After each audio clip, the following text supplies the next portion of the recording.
Hello everybody and welcome to this new tutorial where we are going to talk about one of my favorite features of the Tezos blockchain, Sapling. Sapling is a feature that allows anonymous transactions on the Tezos blockchain, and it's implemented at the smart contract level, so it's possible to write smart contracts that implement Sapling, and today we are going to see how it's done. I am going to use Ligo to write a simple smart contract that's going to handle the transfer of AFA 1.2 tokens with Sapling. So let's get started. First, we are going to declare the type for the storage and the parameter of the contract. As you can see, the type for the storage and the parameter is very simple. The type for the storage is a record with the state property that's going to hold the Sapling state and the address of the AFA 1.2 contract that we are going to target in our transfers. The type for the parameter is just a list of Sapling transactions that the contract is going to receive at the moment of the contract call. We are also going to add two other types.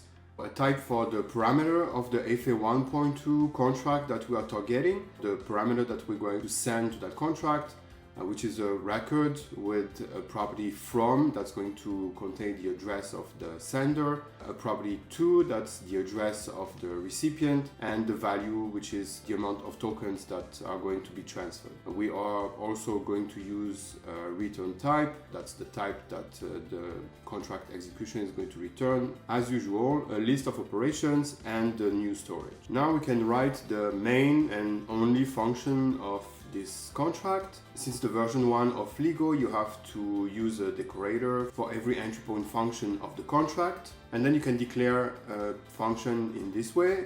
The main function that's going to receive a parameter, which is a list of transactions and also the current storage of the contract, and it's going to return a list of operation and the new storage.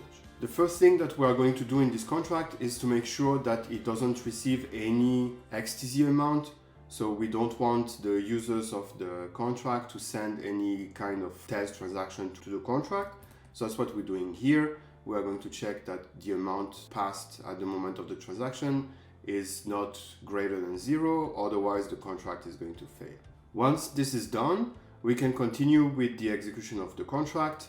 The second thing that we want to do in the contract, after checking that there are no Tez sent with the transaction, is to create a reference to the AFA 1.2 contract that we are going to target with our Sapling transfers.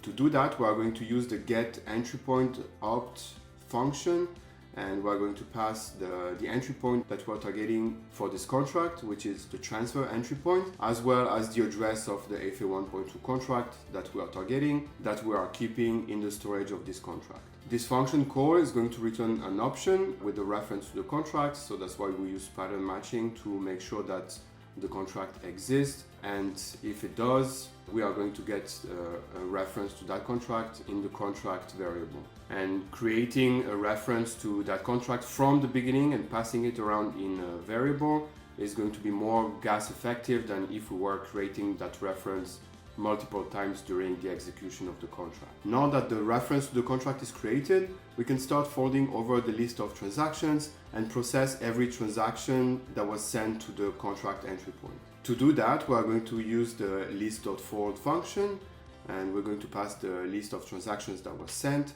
and that function is going to return a list of operations and the new Sapling state of the contract. Here is the function that we are going to use to process every transaction. The function takes a list of operation, a Sapling state, and a Sapling transaction. The first thing that we are going to do now is to compare the Sapling transaction that was passed with the Sapling state to make sure that the transaction is valid. To do so, you use the Sapling verify update function, and you pass the Sapling transaction and the Sapling state. Using pattern matching, you can make sure that the transaction is correct against the Sapling state. If it's not, we are going to make the contract fail.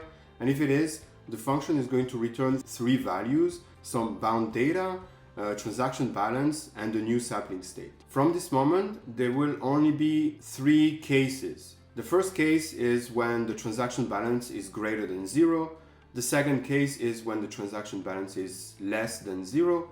And the third case is when the transaction balance is equal to 0. Let's check what happens if the transaction balance is greater than 0. If the transaction balance is greater than 0, it means that we have an unshielding transaction. So it means that the sender wants the token to be sent from the contract to a recipient's address. In order to do that, we are going to unpack the bound data, because the bound data is supposed to hold the recipient address. If there is no address, then we're going to make the contract fair. And if there is an address, this address is going to be a key hash that we have first to convert to an implicit account and then to an address. Once it's done, we are going to prepare the parameter that's going to be sent to the FA 1.2 contract. So we have to provide a record with the from property with the address of the current contract, a to property for the address of the recipient, and then the value, which is the transaction balance. Once it's done, we can forge an operation and we're going to return it among the other operations that were passed as a parameter to this function, and we also return the new sapling state. If the transaction balance is equal to 0 or is less than 0, then we are not expecting any address in the bound data.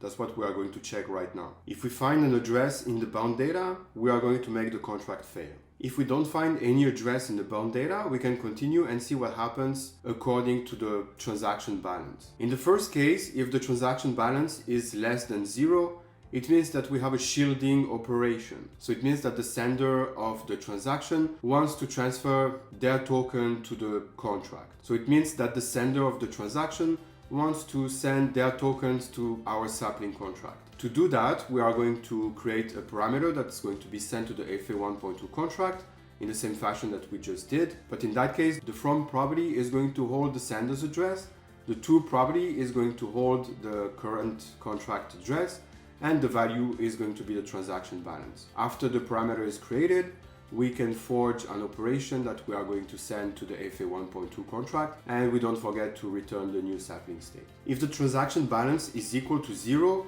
that's going to be the easiest case, because it means that it was just a transfer that happened in the sapling pool, and then we have nothing to do except returning the new sapling state. Once all these cases have been handled, we don't forget to return a list of operation and the new state of the contract.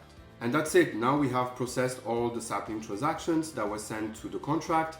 We updated the sapling pool, and we also created operations to transfer tokens in the FA 1.2 contract that we are targeting. If you have any question, you can leave a comment below, and don't forget to like and subscribe. I will see you in the next one.